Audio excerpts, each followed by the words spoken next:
Assalamualaikum warahmatullahi wabarakatuh. Saya Hertika Melia, kelas B2, D4 Tem 2019.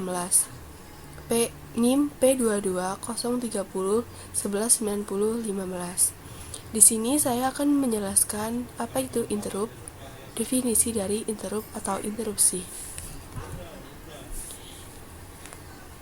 Interrupt atau interupsi adalah proses dalam komputer untuk meminta dilayani oleh mikroprosesor sesuai dengan tingkat prioritasnya yang telah diatur sedemikian rupa oleh sistem hardware komputer. Interupsi terjadi apabila suatu perangkat M atau K ingin memberitahu prosesor bahwa ia siap menerima perintah, output sudah dihasilkan, atau terjadi error. Di sini tujuan interrupt itu supaya penggunaan CPU bisa maksimal dan agar program tidak harus terus-menerus memantau proses yang lambat responnya. CPU banyak melaksanakan routing atau melakukan pelayanan pemrosesan ataupun koordinasi kepada IC penunjang atau chipset dan peripherals pada saat diperlukan, sehingga CPU dapat melakukan operasi dengan dua cara, yaitu yang pertama operasi dengan polling, yang kedua operasi dengan interrupt. Operasi dengan polling berarti CPU selalu terus-menerus menanyakan atau memantau ke tiap-tiap komponen penunjang satu persatu meskipun komponen itu sedang tidak memerlukan pelayanan. Sedangkan operasi interrupt atau interupsi dilakukan oleh tiap-tiap komponen kepada CPU bila mana memerlukan pelayanan pemrosesan sehingga CPU tidak terus-menerus menanyakan atau memantau komponen itu. Setiap interupsi yang datang dikontrol oleh controller di luar CPU. Dalam keadaan CPU terkena interupsi, maka CPU akan sesaat menghentikan kegiatan pelayanan utama dan beralih melayani komponen yang menginterupsinya.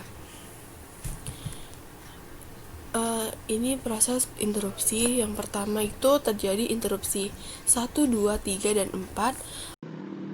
Assalamualaikum warahmatullahi wabarakatuh. Saya David Apriansyah dari kelas B3 dengan NIM P22030119007. Baik, di sini saya akan menjelaskan tentang jenis interupsi dan mekanisme dari interupsi tersebut. Pertama, interupsi software. Interupsi software terdiri dari 256 dan diberi nomor OOH hingga FFH. Alamat awal setiap nomor interupsi tersebut terdiri dari 4 byte, 2 byte untuk kode segmen, dan 2 byte untuk interupsi pointer. Dan dihasilkan langsung oleh assembler melalui sejumlah interupsi dengan interupsi INT. Dapat dihasilkan juga oleh proses program seperti di divide for zero error atau traps interrupt dan dipergunakan kondisi yang sedang berjalan. Interupsi yang berjumlah 256 buah dibagi lagi menjadi dua jenis, yaitu pertama interrupt BIOS atau Basic Input Output System, yaitu berjumlah 32 dan memerintahkan dari asal alamat 0 sampai 31, terdiri dari 00H sampai 1FH, nomor interrupt sebelum memori. Kedua, interrupt DOS atau Disk Operating System, itu hanya bisa digunakan oleh komputer DOS, berjumlah 224 dan memerintah dari asal alamat 32 sampai 255, terdiri dari 20H sampai FFH. Interrupt DOS ini sesudah memori. Selanjutnya adalah perbedaan dari BIOS dan DOS. Kecepatannya BIOS lebih unggul dari DOS, sedangkan untuk kemudahan BIOS lebih kecil dari DOS. Kedua, interupsi hardware digunakan untuk melayani trigger atau interupsi dari luar dan dihasilkan langsung oleh proses di luar program seperti proses I/O dan clock. Dipergunakan ketika pengetikan keyboard dan memencet mouse. Hardware dibagi menjadi dua macam. Pertama, maskable interrupt, yaitu awal operasi dapat dicegah dengan interupsi dari perangkat lunak. Sebagian dari flag interrupt terjadi karena aksi luar. Kedua, non-maskable interrupt. Setelah operasi tidak dapat dicegah, terjadi karena kesalahan memori atau program. Sinyal hardware failure. Internal hardware interrupsi dihasilkan oleh peristiwa tertentu yang terjadi pada waktu selama eksekusi program, tidak dapat berubah.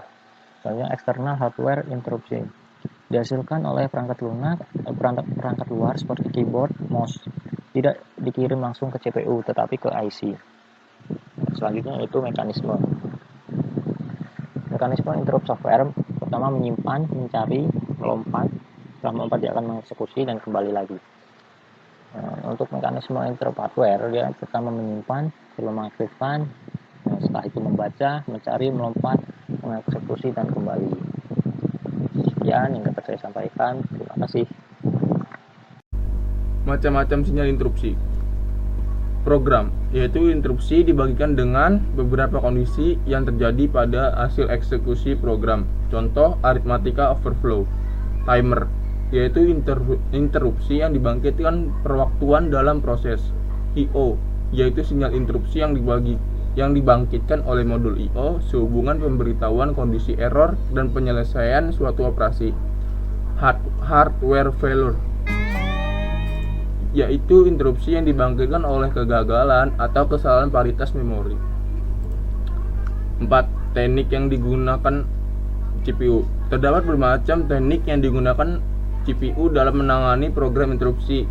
Ini diantaranya multiple interrupt lines, software fault, daisy chain, arbitrasi bus. Teknik yang paling sederhana adalah multiple interrupt antara CPU dan modul-modul I/O. Untuk OS yang kompleks, sangat dimungkinkan interupsi ganda atau multiple interrupt untuk komputer menerima permintaan interupsi saat proses percetakan dengan printer. Multiple sequential, pengolahan interupsi berurutan sekuensial. Interupsi ini diantaranya menolak atau tidak mengizinkan interupsi lain saat suatu interupsi ditangani prosesor. Setelah prosesor menangani suatu interupsi, maka interupsi lain baru ditangani. Contoh interupsinya sebagai berikut. Di sini user programnya akan menjalani suatu program, ditangani, baru nanti ada interupsi yang baru. Itulah dari yang saya tangkap dari sini. Yang kedua, multiple nested. Pengolahan interupsi bersarang nested, yaitu mengizinkan interupsi berprioritas lebih tinggi ditangani terlebih dahulu. Ini skema multiple nested, yaitu di sini saya membacanya dengan user programnya menangani dengan nilai yang lebih tinggi dan lalu ke nilai yang lebih rendah. Demikian penjelasan dari saya. Bila kurang, mohon maaf. Terima kasih.